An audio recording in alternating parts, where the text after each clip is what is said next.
Shrimati Supriya Sule ji.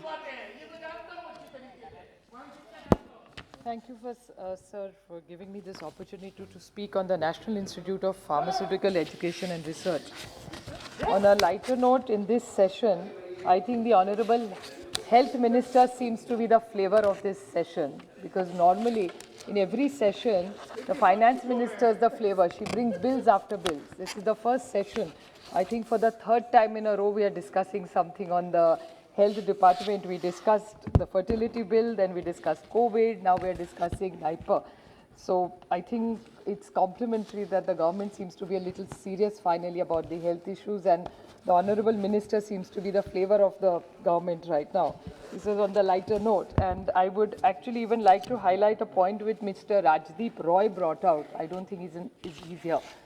I appreciate him compliment the government for saying that pharmaceutical companies are doing exceptionally well in the last year.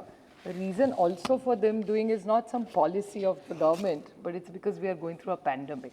So I just would like to put it on record that I don't think we want pharmaceutical companies to grow well and have a pandemic. We'd rather let them grow without a pandemic. I think that would be a much better situation for all of us.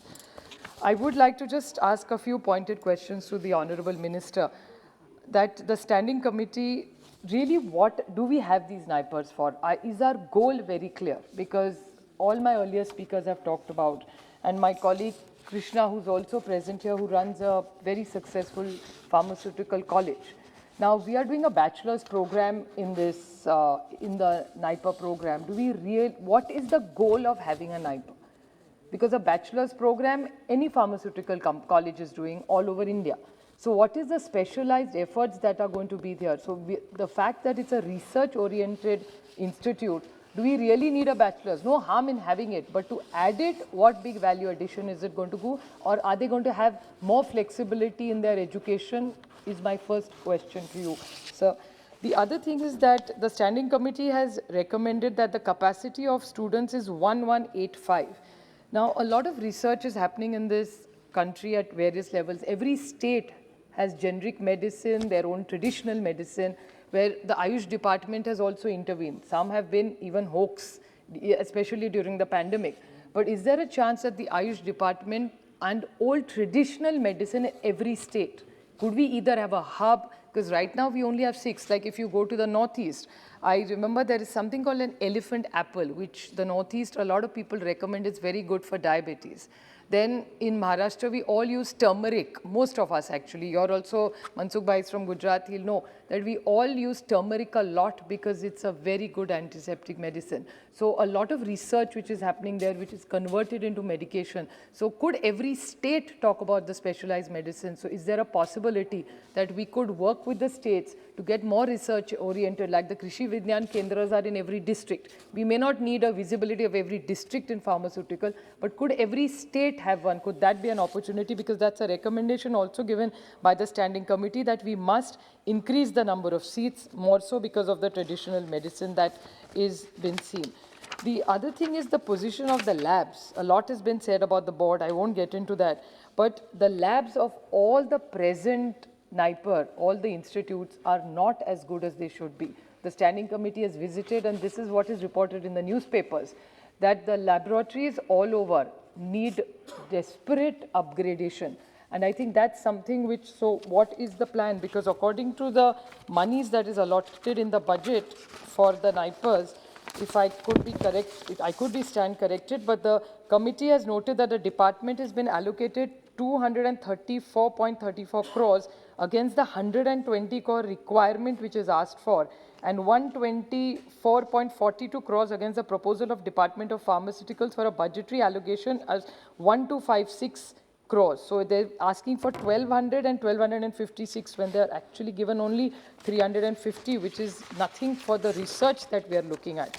And I think to glorify the pharmaceutical companies is all the private companies do exceptionally good work. I mean, some are based in Maharashtra, some are based in Gujarat when the Honorable Minister comes from.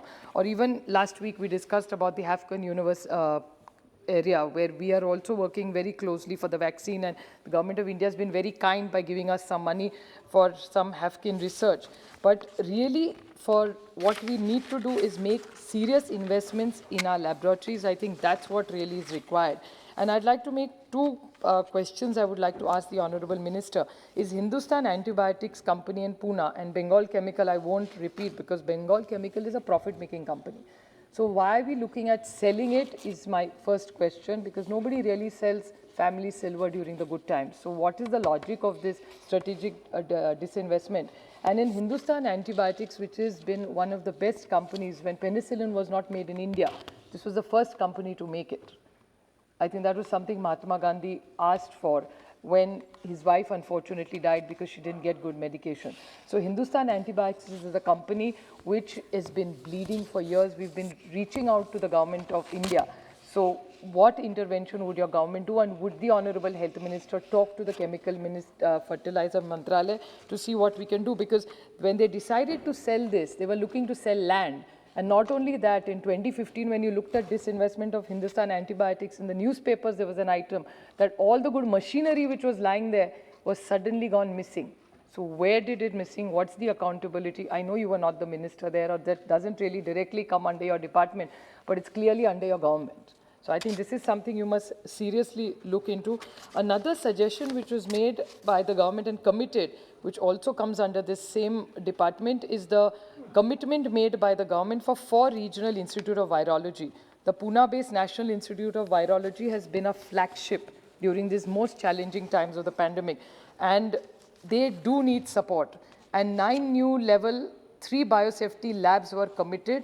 So what is the position of all these? So the question is about 4 regional institutes of virology and these 3 biosafety labs. So will this all get integrated in the research? Because if we have to go through the pandemic, because everybody is constantly talking about all the good businesses. I am not against any big businesses. I'm glad, like Danesh Bhai talked about Cipla. Cipla has a very big presence in the state where I come from.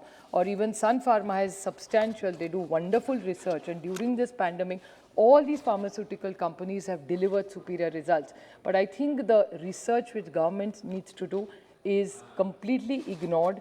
And what you really need to do is improve the labs, take all the feedback from the standing committee, get more scientists involved. There are a lot of scientists doing very, very good work, but they are all in the private sector.